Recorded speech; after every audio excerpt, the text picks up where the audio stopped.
music that we can dance to. Friday means entertainment news. It's our new segment, Pop News with Penelope. Penelope, how are you? I'm good. It's Friday. It is Friday, so good to have you here, Penelope. And first, what we're going to talk about is the late, the great Steve Jobs. What's going on? Near and dear to my heart. So Steve Jobs passed away 7 months ago, and we're still talking about him, and all kinds of new mediums are popping up. So we, of course, had the book by Walter Isaacson, which is the official biography. A couple of biopics are in the works. One is starring Ashton Kutcher, and we talked about that earlier. And now there's Steve Jobs' The Lost Interview. So this was an interview done in 1995 that went missing and has just surfaced, and they're bringing it to the big screen, to theaters next Friday, May 11th.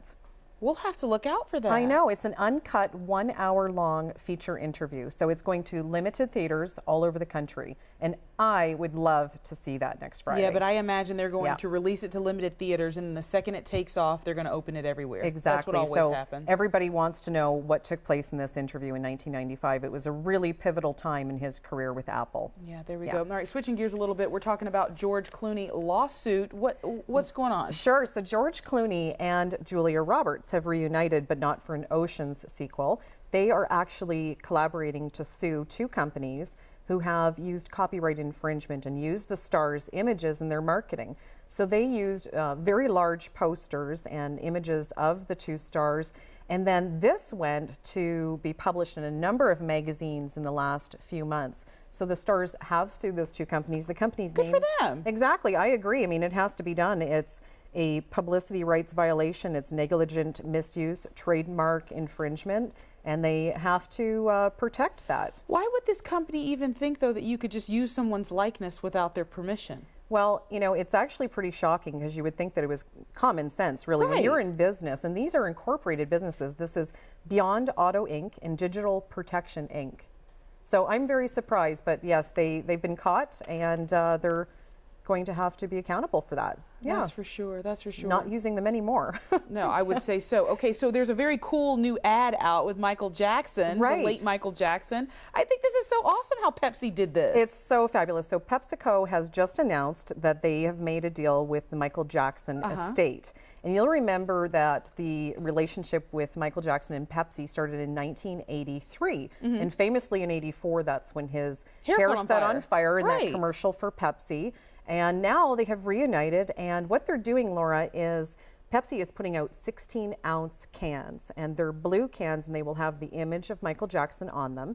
And if the customer scans them, they can get a free download from the remix of the Bad CD. Love it. Well, Isn't that great? I love it. Well, I'm sure that we're going to hear a lot more about that. We got to run quickly through the rest of these, but we're talking about local headlines now. Lou Ferrigno in town. Absolutely. That's not a joke. 6:30 tonight. Right, at Cinnabar Mount Pleasant, and he's signing autographs. And of course, this is for the much anticipated Avengers, which is arguably the hit of the entire summer. You know it. I'm going. I can't wait. I'm super excited. Well, you and John Bruce are going to be there together because he's been talking about it all week. Rocky Horror Picture Show. Right. So this is also at Cinnabar. That's tomorrow night. And of course, it's at midnight. They're doing a midnight showing, and that's super exciting.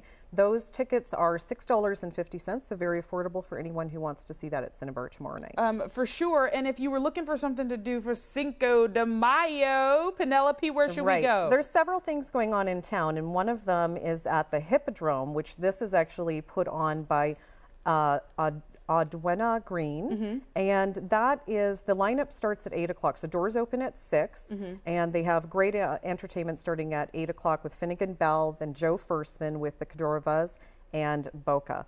Also, another Cinco de Mayo at Windjammer and Isle of Palms. Yeah, and Alwyndaw Green is right down there on 17, right? It is, but they're actually having the event at the Hippodrome, which is downtown Charleston. So make sure you go downtown. Exactly. Don't go to the wrong place. There you go. And just a quick mention, the Madagascar Journey officially opens tomorrow. The Lemurs, which is John Bruce's favorite exhibit. They are there. The crocodile is there. Great place to bring your family. Everything else. Thank you so very much, Penelope, for being with us this morning. Happy Friday. We'll see you next Friday. We might have another mobster here for you. I hope so.